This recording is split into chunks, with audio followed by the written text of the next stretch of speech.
মনে করি বিপ্লব পরবর্তী সময়ে যদি রাজনৈতিকভাবে আমরা দেখি বিএনপি এবং জামাত ইসলাম নাম্বার 1 এবং নাম্বার 2 রাজনৈতিক দল এবং বৃহৎ দুটো রাজনৈতিক শক্তি হিসাবে এই রাজনৈতিক ঐক্যমত্য গঠন এবং ধরে রাখার পিছনে আমি মনে করি তাদের একটা অনবদ্য ভূমিকা রাখা দরকার ছিল। সেই জায়গায় বিএনপি বাংলাদেশের নাম্বার 1 পলিটিক্যাল পার্টি হিসাবে তারা ব্যর্থতার পরিচয় দিয়েছে। তারা বিপ্লবের প্রত্যেকটা পক্ষের শক্তিকে ঐক্যবদ্ধ রাখতে পারে নাই। না, কিন্তু বিএনপি যদি বলে তারা ঐক্য রাখার কে ঐক্য রাখবে সরকারের আমি পলিটিক্যাল পার্টি এই যে পলিটিক্যাল পার্টি হিসেবে বলছি, যেহেতু দীর্ঘদিন ধরে আমরা ফ্যাসিবাদ বিরোধী লড়াই করেছি, আমরা আপনার ওই আওয়ামী ফ্যাসিবাদের বিরুদ্ধে যুগপৎ আন্দোলন করেছি, আমরা প্রায় 70+ রাজনৈতিক দল বিগত ফ্যাসিস্ট সরকারের যে একতরফা নির্বাচন সেই নির্বাচন বর্জন করেছি। সেই জায়গা থেকে আমরা যদি বলি বিপ্লব পরবর্তী সময়ে হ্যাঁ ছাত্ররা এই আন্দোলন নেতৃত্ব দিয়েছে, এই আন্দোলনের সম্মুখ সারি থেকে তারা এই আন্দোলনকে লিডিং পজিশনে থেকে একটা চূড়ান্ত লেভেলে নিয়ে গেছে, বাট তারা কিন্তু কোনো পলিটিক্যাল পার্টি না।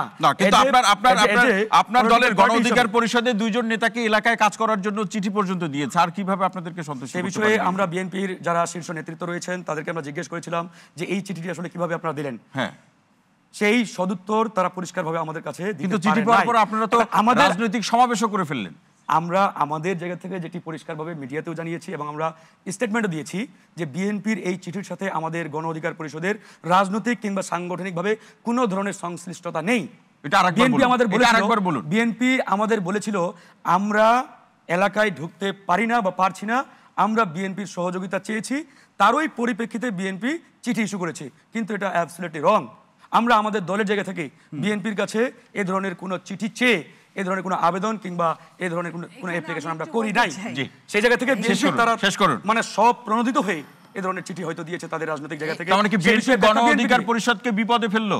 বিএনপি গণ অধিকার পরিষদকে আমরা পরিষ্কারভাবে বলছি গণ অধিকার পরিষদকে অতীতে যারা রাষ্ট্রীয় ক্ষমতায় ছিলেন তারাও বারবার চেষ্টা করেছে, তারাও বিপদে ফেলতে পারেন নাই।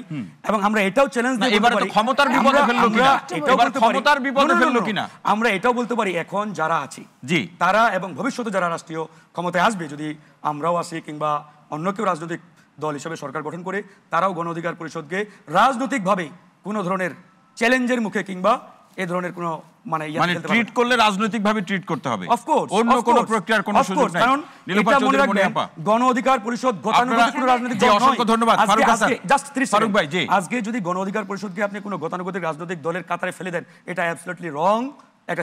এই প্রসঙ্গে বিএনপি ভুল করছে, তাহলে বিএনপি ভুল করছে। লড়াই সংগ্রামের মাধ্যমে উঠে আসা একটি রাজনৈতিক দল। অসংখ্য ধন্যবাদ।